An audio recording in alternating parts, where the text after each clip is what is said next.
Bapak Ibu, jumpa lagi di kelas pengasuhan klip. Apa kabar nih?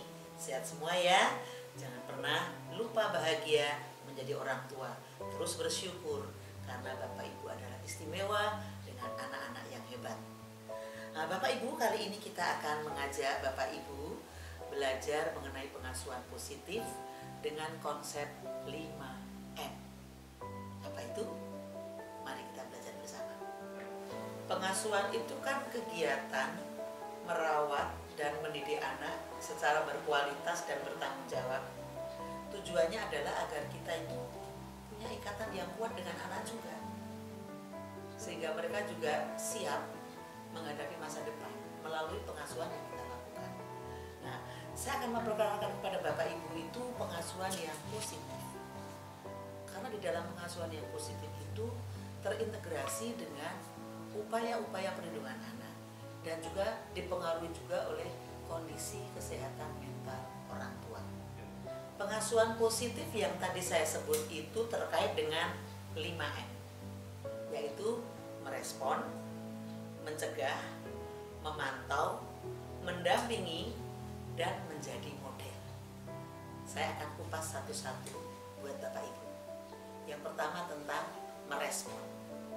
Merespon kira-kira dalam bahasa Indonesia artinya menanggapi. Artinya menanggapi kebutuhan-kebutuhan anak secara cepat, tidak menunda. Apalagi bagi balita. Anak balita itu kan sangat tergantung pada orang tua. Termasuk sangat tergantung bagaimana orang tua menangkap, menanggapi semua gerak-gerik perilaku balita itu dan direspon untuk memenuhi kebutuhan dasarnya. Misalnya, kalau ada balita yang nangis terus, orang tua yang mampu merespon, dia akan segera menangkap, dia nangis kenapa ya? Akan digendong, mungkin ditanya meskipun dia juga belum bisa menjawab. Kenapa dek menangis? Oh ternyata kamu ngompol, sini bapak ganti celananya. Itu merespon. Atau juga ketika menghadapi anak remaja, tadinya anak itu periang, tiba-tiba pendiam, pulang sekolah dia lempar tas, masuk kamar, tutup pintu, banting pintu. Orang tua yang responsif tidak akan bereaksi seketika itu juga. Dia akan menunggu suasana agak reda, lalu akan mendekati anak dan bertanya pelan-pelan, kenapa dek? Ada yang bisa bapak atau ibu bantu? Ini merespon yang positif, tidak reaktif. M kedua adalah mencegah. Yang dimaksudkan adalah mencegah anak-anak berperilaku yang beresiko. Misalnya contohnya nih ya, sekarang ini kan zaman sepeda motor banyak banget. Anak-anak kecil itu sudah bisa bawa motor.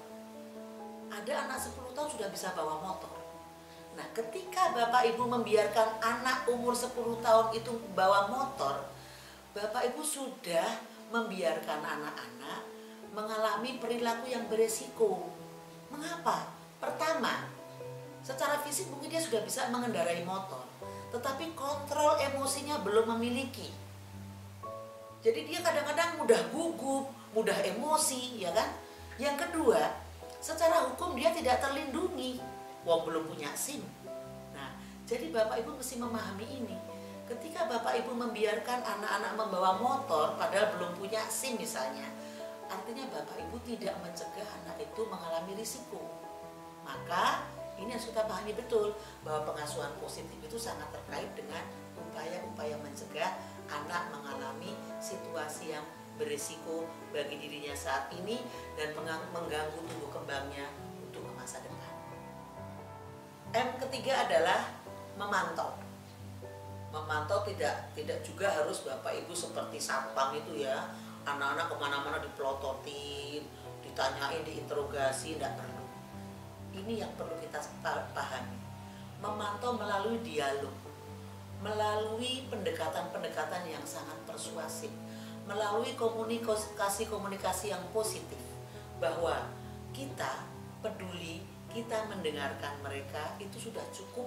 Kita mendapatkan informasi dengan siapa dia bergaul, siapa saja teman Facebooknya, kalau dia punya teman Facebook, dia suka chattingan dengan siapa, itu cukup. Tidak harus menggeledah, tidak harus membongkar isi HP-nya misalnya, atau membongkar isi lemarinya, tidak perlu. Tapi justru akan lebih asik kalau anak itu cerita sendiri. Maka sebagai orang tua dalam konteks memantau ini, kita menyediakan ruang dialog, menyediakan ruang diskusi, kesempatan ngobrol dengan anak-anak kita melalui kalimat-kalimat sederhana. Gimana kabar hari ini? Kamu sama siapa? Oh, itu teman Facebookmu ya? Dengan pujian-pujian, dengan pendekatan-pendekatan yang positif, itu akan membantu anak bersikap terbuka. Disitulah kita memantau melalui keterbukaan sikap anak sendiri. Tidak perlu kita repot menaruh orang untuk tolong ya, tolong awasi anak saya. Itu justru akan menimbulkan konflik, Bapak Ibu. Dan M yang keempat itu adalah mendampingi. Mendampingi ini bertujuan untuk membentuk perilaku anak agar terbentuk perilaku yang baik, yang sopan, hormat, menghargai, toleran, bertanggung jawab. Dalam praktek sehari-hari, mendampingi ini dapat kita lakukan melalui kegiatan, misalnya ketika anak belajar di rumah, kita berada di ruangan yang sama untuk memberikan dukungan kepada dia. Ketika anak-anak berkegiatan di sekolah, di tempat, di masyarakat umum, kita ada untuk memberikan dukungan, memfasilitasi kebutuhan-kebutuhan yang dia belum bisa mengadakannya sendiri. Juga dilibatkan dalam pengambilan keputusan, membuka ruang-ruang dialog, memecahkan masalah bersama-sama. Ketika anak dilibatkan di sini, ini adalah sebuah pendampingan dan ini turut membentuk perilaku mereka, bagaimana bertanggung jawab, bagaimana memimpin, bagaimana menyelesaikan masalah, bagaimana menghadapi tantangan-tantangan. Mendamping itu konteksnya seperti itu. Dan M yang terakhir atau M kelima ini adalah menjadi model. Yes, orang tua itu model. Orang tua itu harus jadi contoh, harus jadi panutan buat anak-anaknya. Kenapa? Karena anak-anak itu peniru ulung, apalagi anak balita. Apapun yang ditampakkan oleh anak-anak itu di hadapannya akan dia tiru. Kalau dia melihat yang baik-baik, dia akan meniru yang baik. Maka kalau kita menemukan anak yang bertanggung jawab, yang sopan, disiplin, hormat kepada orang tua dan teman-temannya, pasti dia belajar dan mencontoh dari bapak ibunya bagaimana dia sopan, bagaimana hormat kepada orang tua dan teman-temannya, bagaimana disiplin waktu, bagaimana bertanggung jawab dan sebagainya. Sementara kalau kita menemukan anak-anak yang ngambekan, gampang marah, pendendam, sedikit-sedikit ngamuk, lalu juga gampang putus asa misalnya, hal-hal yang negatif, biasanya dia melihat contoh atau punya pengalaman buruk dalam interaksi sehari-hari dengan orang yang paling dekat dengan dia. Yang paling dekat pada umumnya adalah orang tua. Maka Bapak Ibu, penting sekali kita menjaga sikap. Apa yang kita tampakkan di depan anak-anak kita, itulah yang akan dibuat oleh anak-anak kita. Itulah yang akan membentuk anak-anak kita, turut membentuk kepribadian anak-anak kita. Mulai sekarang, mari kita refleksi, kita koreksi, kita perbaiki perlahan-lahan hal-hal yang akan berbahaya bagi anak-anak kita sekarang dan masa depan. Mulai sekarang, jadilah model bagi anak. Kalau perlu, jadi idola anak. Jadikanlah diri Anda idola anak. Jadi kalau anak-anak ditanya, siapa yang jadi idola kamu? Bapak atau ibu? Bukan orang-orang dari jauh mana-mana yang tidak jelas asal-usulnya. Jadi Bapak Ibu ingat, Anda adalah model. Jadilah model yang baik, karena anak Anda adalah peniru ulung. Jadi Bapak Ibu, 5M yang saya sebutkan tadi, pertama adalah merespon, kedua mencegah, ketiga memantau, keempat mendampingi, dan yang terakhir adalah menjadi model. Ini bisa menjadi rambu-rambu kita bersama ketika melakukan pengasuhan di dalam keluarga kita terhadap anak-anak kita. Kalau kita mau memiliki anak yang sungguh siap bermasa depan cerah, kita harus merefleksikan diri dan memeriksa apakah kita sungguh merespon dengan baik kebutuhan anak-anak kita. Apakah kita sungguh mampu mencegah anak kita berperilaku berisiko? Apakah kita sungguh mendampingi anak-anak kita? Apakah kita sungguh-sungguh memantau dengan siapa anak kita berada di lingkungan?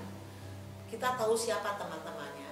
Dan yang terakhir, apakah kita sudah sungguh jadi contoh, jadi teladan, jadi panutan buat anak-anak kita?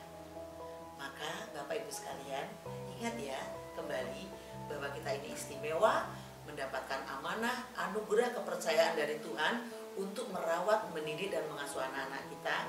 Maka selalu kita ingat untuk selalu jadi model, menjadi contoh, menjadi teladan bagi anak-anak kita. Karena anak-anak kita adalah peniru yang sangat buruk. Sampai jumpa di sesi selanjutnya. Salam.